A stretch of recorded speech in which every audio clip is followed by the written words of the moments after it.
Okay, today we're going to be building a custom tissue box cover.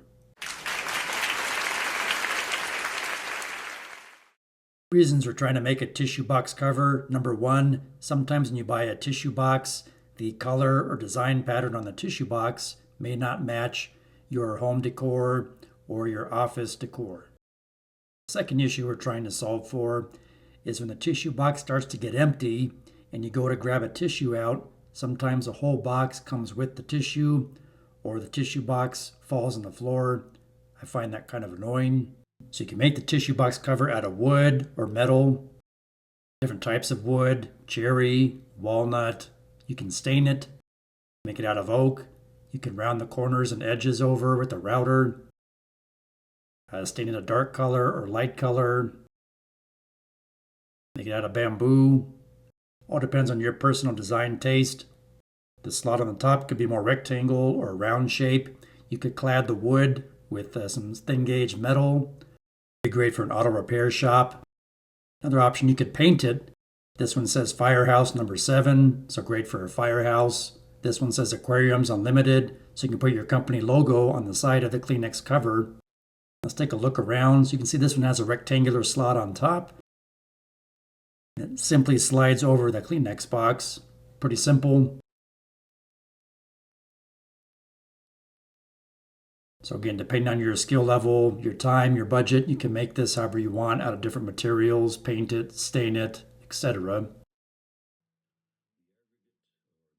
Here's what it looks like without the Kleenex box. You got 4 sides and a top, no bottom. And I'm going to use wood glue and countersink wood screws to assemble my tissue box cover today.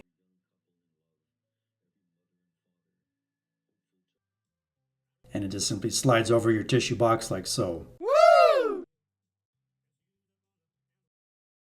And here's a quick drawing. You're welcome to screenshot this. This fits a standard size tissue box. I'm going to make it out of this 1x6 by 4 foot long pine board I bought at Lowe's. Remember to wear PPE when you're working with power tools. Okay, so we got it clamped to our workbench, and I decided I'm going to do 45-degree mitered cuts for all of my pieces. It'd be a lot easier if you just do straight cuts. The reason I'm doing a 45-degree cut for all of my pieces is so that I don't show the end grain. And keep your fingers away from the turning blade. Something to keep in mind, if you have a fine tooth circular saw blade or access to a table saw or radial arm saw, you get cleaner, better, straighter cuts. Unfortunately, I only have more of a coarse blade on my circular saw at the time of this recording. The problem with that is that coarse blade can rip or splinter your wood when you cut it. So just keep that in mind. So again, I'm using my speed square to mark off my 45-degree angles so I know exactly where I need to make my cuts. And then you always want to factor in the kerf of your saw blade, or basically the thickness of your saw blade.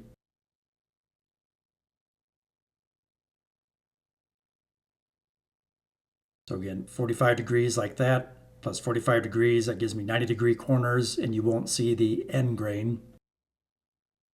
If you're not bothered by the end grain, like if you're going to use a dark stain or paint it a solid color, then you can just do straight cuts. Again, it'd save you a lot of time, be a lot easier to do it with straight cuts. And it's important to clamp your work down to keep your board steady so it doesn't move on you while you're trying to cut it. And wear PPE.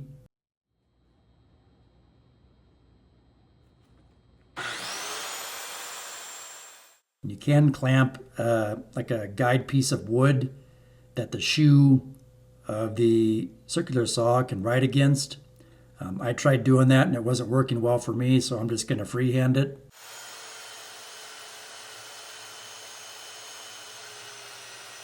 Just go slow, let the saw do the work.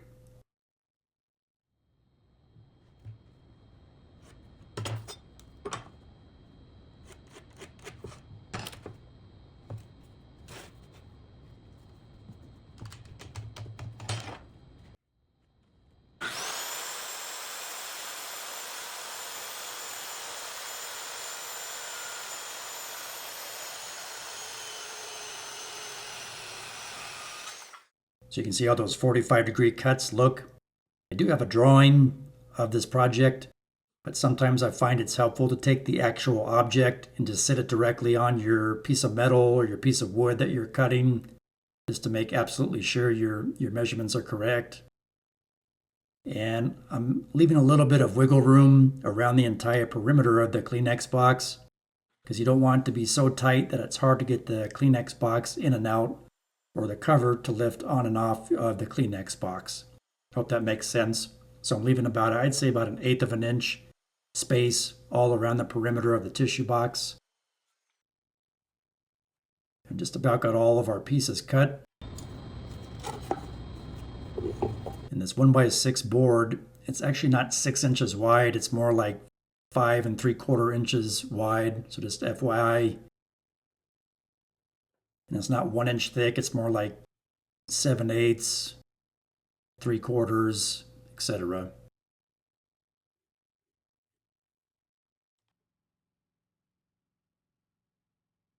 So I'm just using the guide notches on the shoe of the circular saw and keeping it lined up on my pencil mark. Try to cut as straight as I can.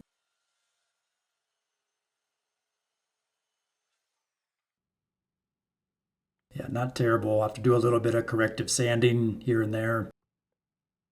So we'll do a dry fit run here so you can kind of see how it goes together, like so. You can see we don't see any end grain when we cut it this way. And now we just need to cut the last piece of wood, which is the top piece. And again, I'm just double checking my measurements to make sure I cut this top board to the correct length and width. Again, if you had a table saw or radial arm saw, you can get a lot truer, cleaner, nicer cuts, but all I have to do this project is a circular saw. This will be a straight cut, so a little bit easier.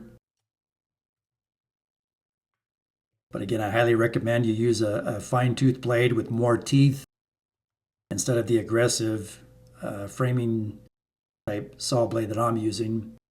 And so this is how you adjust the angle of the shoe. It has increments on there. You can just line up the line with the increment where it says 0 degrees, and that'll make it a perfect 90-degree cut again. And tighten that black knob back down. You can see that. Now we'll get a straight cut.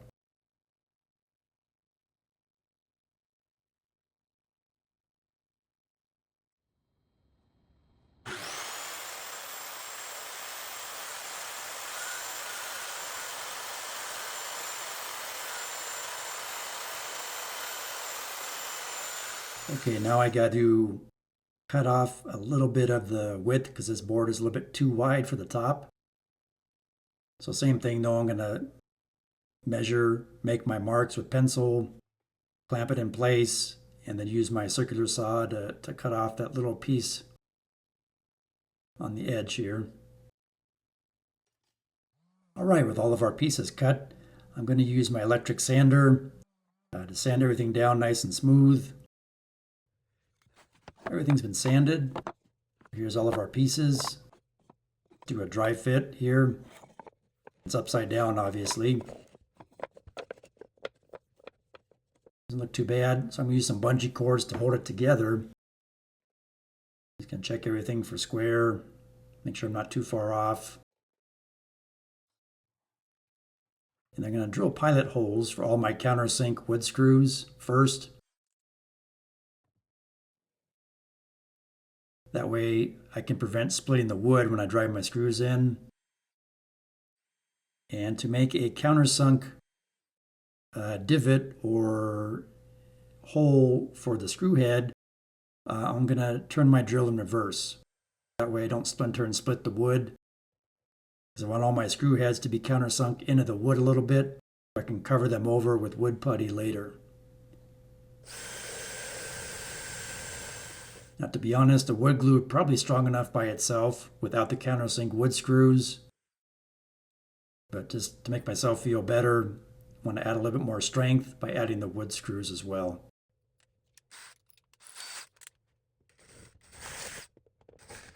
Or if you're making this out of metal, you could weld it together or use nuts and bolts if you want more of a steampunk style made out of metal.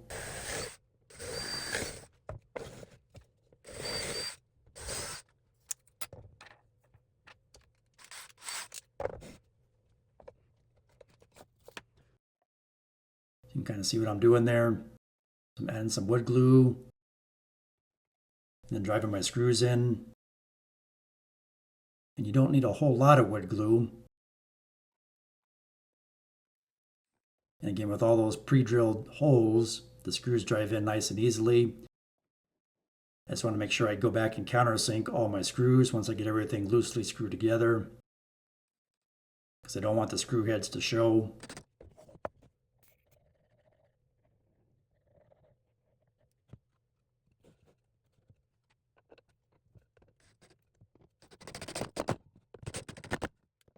And I think I'm going to drive some of these countersink wood screws on the the open end, just to help pull everything together a little bit tighter. Because I don't have clamps wide enough to clamp while the glue is drying, so I'm going to use the screws to do that. And again, I'm going to pre-drill my holes so I don't risk splitting the wood, especially since I'm going to be driving them into that 45-degree angled piece of wood. Just want to be gentle. So different angle here, you can see what I'm doing. We drill a tiny pilot hole in one piece of wood, and then where the screw goes through, I drill that a little bit bigger so the screw will countersink into the wood. And I'm pressing down on it while I drive my screw just to make sure everything stays lined up and tight.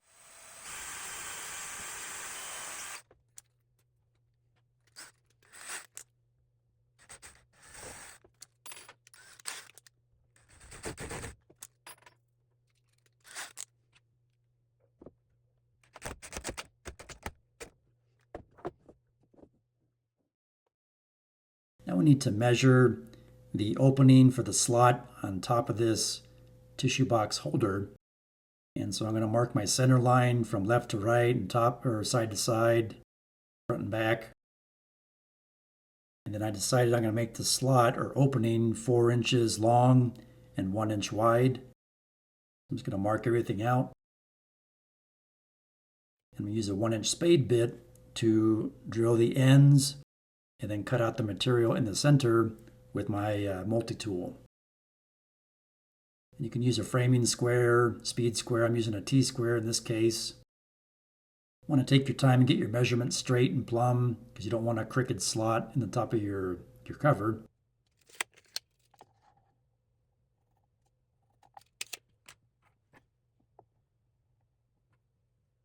I'm going to mark where that center of the drill bit needs to go on each side.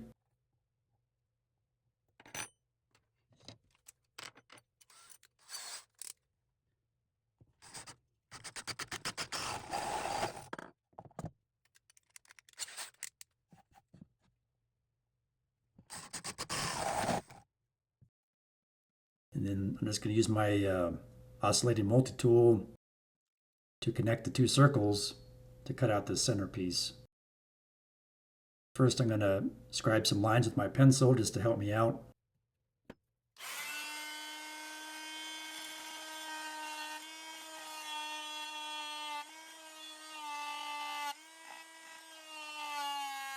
These multi-tools were great for this kind of little job.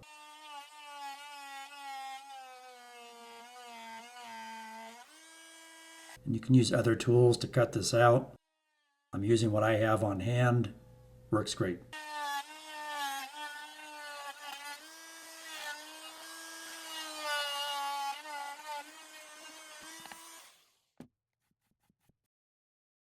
Okay, let's do a rough trial fit here. Looks like that works okay. Woo!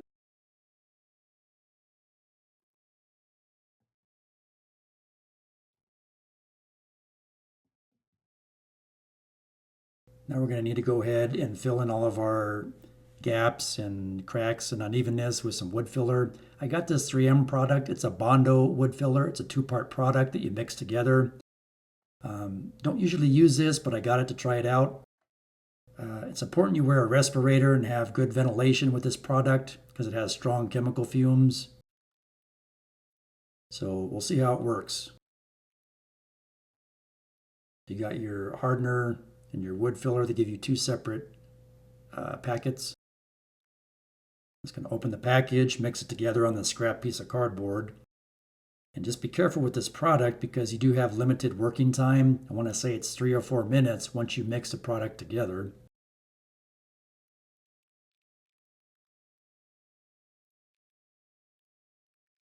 And I'm going to cover over all my screw heads and any uneven gaps in the wood joints.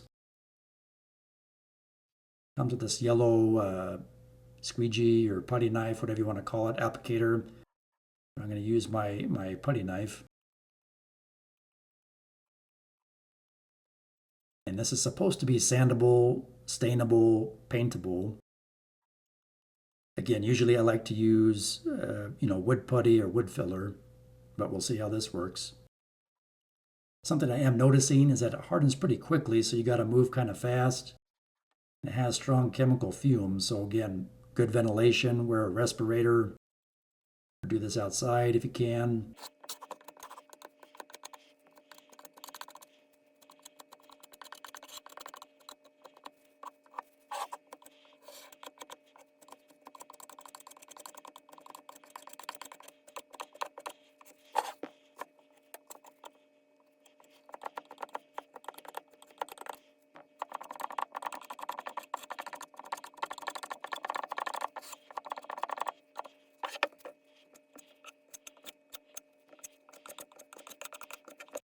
Now that we've got everything filled in, we can go sand everything down nice and smooth and even. Starting with 80 grit sandpaper here on my electric sander. And I'm going to work my way up to a finer grit sandpaper like a 220 to do the finish work with that 220 grit sandpaper. But the 80 grit will take all this rough stuff down pretty fast and nice. Yeah, that Bondo product does sand down. We'll see how well it stains.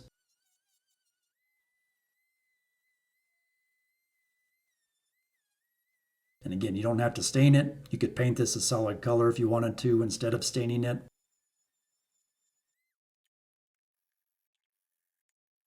I already have a can of dark stain on hand, so I'm going to use that. I'm going to sand the inside of the slot to make sure it's nice and smooth. No rough edges.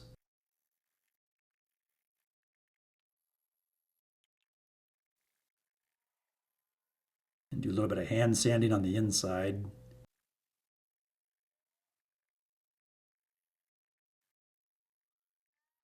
Okay, now with everything sanded and wiped it off with a clean cloth so there's no dust, we're going to stir up or shake up our wood stain. You want to wear gloves for this because whatever you get the stain on, it's going to stain, including your skin. And you can use an old paintbrush to apply this or an old rag. I've actually found these blue shop towels work great because they're lint free. I'm going to start with the inside. Just going to rub it on all over. The inside, obviously, I'm not as worried about because you're never going to see it. And quite frankly, you probably don't have to stain or paint the inside if you don't want to. But my OCD got the better of me.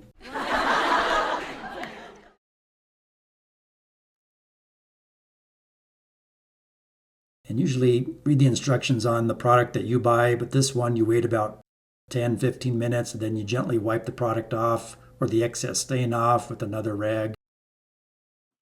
Obviously, the longer you let the stain sit, the darker the color is going to be.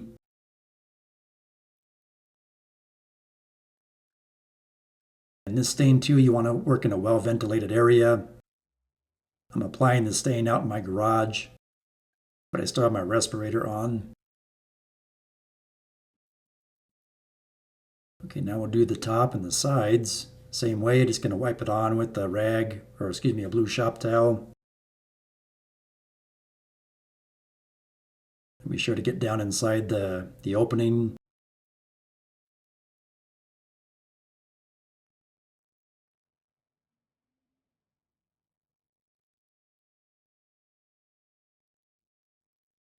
And I'm noticing the Bondo product does accept the stain, but not as well as I would hoped. Like I mentioned in the past, when I use, regular wood filler or wood putty, it seems to accept the stain color much better and hides everything better. Unfortunately, this Bondo product, it doesn't accept the stain quite as dark as I had hoped. You can still kind of see where I filled in with the Bondo wood filler. Not the end of the world because, again, I'm going for that sort of rustic look with this project. It would have been nice if the Bondo covered a little bit darker. So let that be a warning for you. I'd recommend using regular wood putty or wood filler instead of this two-part Bondo product if you're going to fill in your wood screws or your gaps and cracks. Or if you're going to paint it, probably doesn't even matter. You're just wiping off the excess now.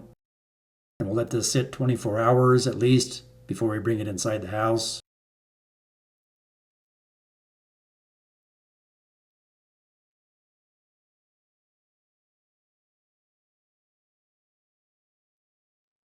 Okay, so here's the finished product. It's all dry. Let's see how it works. Like so. And there you go. I hope this video tutorial helps you with your project. I tried to make it tall enough that it can accommodate the taller boxes of Kleenex as well. Even accommodate those cube-shaped Kleenex boxes.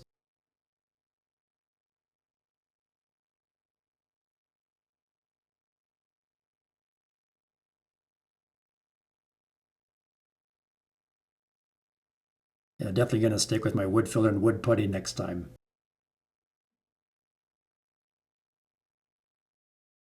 There's the finished product. Please like, share, subscribe, leave me a comment, and thanks for watching.